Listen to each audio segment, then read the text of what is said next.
Bom, detalhe, normalmente as pessoas fazem, inclusive, né, o chamado exame de densitometria, esse é o nome correto, densitometria óssea. Nós pedimos aqui ao Dr. Marcelo Pinheiro, vice-presidente da Associação Brasileira da Avaliação Óssea, né, que está aqui conosco. Doutor Marcelo, muito obrigado por sua gentileza, por atender a Nova Brasil. Muito bom dia, Heródoto. Muito bom dia a todos os ouvintes da Nova Brasil FM. Doutor Marcelo, esses exames que nós fazemos todo ano, às vezes sim, quando o médico logicamente pede, entre outras coisas, ele pode ser preventivo para que tipo de doença óssea?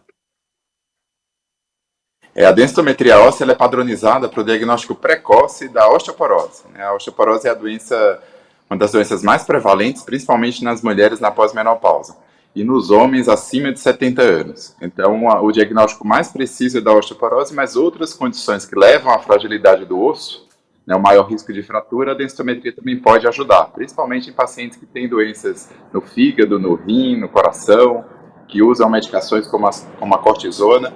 Então, ela pode ajudar a identificar mais precocemente a osteoporose. Então, Marcelo, tudo pergunta de leigo aqui, né? Então, Marcelo, é o seguinte, a pessoa que tem osteoporose, quando cai, tem mais facilidade em quebrar algum osso do corpo? Sim. Então, quando você tem a osteoporose, ou uma condição que a gente chama de osteopenia, que é um passo antes da osteoporose, você aumenta aí em 3 a 5 vezes o risco de fratura. Então, isso a gente tem como graduar por meio da densitometria e ver esse gradiente, Pacientes que têm maior perda do osso, têm maior risco de fratura e assim por diante. Então, é uma estimativa quantitativa do risco de fratura. Perfeitamente. Doutor Marcelo, esse é um exame que deve ser feito na medida que a gente... Eu tenho 76 anos de idade. Logicamente, se todo mundo me pede para eu fazer. Na verdade, agora eu pergunto, jovem precisa fazer também esse exame ou não? Não. Mulheres depois da menopausa têm indicação de fazer, porque a mulher perde mais osso do que os homens, Em torno de 1 para cada 3 mulheres vão ter osteoporose após a menopausa. E essa proporção é um pouco menor nos homens, 1 em cada 5. Então não precisa ser feita todo ano, mas pelo menos um exame de rastreamento deve ser feito, principalmente em pacientes que têm fatores de risco, como o uso de corticoide, uma fratura prévia, que já quebraram algum osso, ou tem uma história familiar de fratura de fêmur, por exemplo, ou fratura de coluna. Esses pacientes são de maior risco. Pacientes jovens, em geral, não têm indicação de fazer. Então, homens e mulheres abaixo de 50 anos, crianças e adolescentes, não. Exceto se houver alguma doença que leve a uma fragilidade do osso. Então, pacientes que têm diarreia crônica, por exemplo, que não conseguem absorver direito o cálcio, aí tem uma indicação de fazer. Pacientes que têm problemas pulmonares, uso de medicações, ou doenças inflamatórias, por exemplo, artrite, doenças que causam a inflamação das articulações, então elas têm indicação de fazer como artrite. Então são pacientes de maior risco, mesmo jovens. Marcelo, outra pergunta de leigo. Essa doença tem cura? Não, ela não tem cura, mas ela tem como melhorar muito.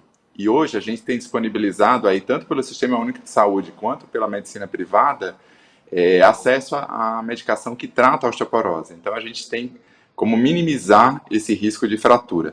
Então, por exemplo, você começa a fazer o tratamento da osteoporose, você tem minimização de 70% a 80% do risco de fratura. Porque o exame ele é um exame quantitativo desse risco de fratura. Mas, na verdade, a gente não precisa sempre melhorar esse exame. Todo paciente quer que o exame melhore também, mas, na verdade, o que o médico quer, a expectativa de todos nós, é que ele reduza a chance de fratura. O importante é que ele não caia e não quebre o fêmur, que é muito comum no idoso, uma queda no banheiro, uma queda dentro de casa, fraturar o fêmur, por exemplo, que leva a uma incapacidade, maior risco de morte e perda da independência funcional. Então, o que a gente quer é minimizar esse risco de fratura. E por meio das medicações, e essas medicações estão disponibilizadas para acesso gratuito à população do Brasil e assegurada pelo Ministério da Saúde, medicações muito eficazes e seguras para reduzir aí de 70% a 80% esse risco. Então, são medicações que são eficazes e seguras e a gente não precisa desistir, E sempre é época de tratar o osso. Porque a gente faz essa poupança do osso quando a gente é criança e adolescente, Heródoto? De construir essa massa óssea, E depois da menopausa, depois dos 60, 70 anos, a gente tem um consumo maior desse osso. Então a gente tem que ter uma boa poupança. Então o jovem, né, ele está na fase de aquisição da massa óssea. Então ele tem que se preocupar com esse esqueleto que vai ser consumido na fase mais tardia da vida. Doutor, depois que você falou dessa, eu acho que eu vou tirar meus ossos da poupança e vou colocar na renda fixa. Isso é verdade. Doutor Marcelo, qual é o prognóstico para o jogo de hoje, hein? Eu acho que 2-0. Agora eu tô vendo que só médico e jornalista que vai trabalhar hoje, né? Exatamente. Estamos trabalhando aí. Bom trabalho, então, Médico doutor. Também. Obrigado. Médico e jornalista trabalha hoje. Obrigado, hein? Tchau, eu que agradeço. Doutor Marcelo Pinheiro, vice-presidente da Associação Brasileira de Avaliação Óssea. Está aí uma coisa realmente bastante importante, né? Como todos os outros que participam aqui conosco, e a gente vai aprendendo aqui com eles todos.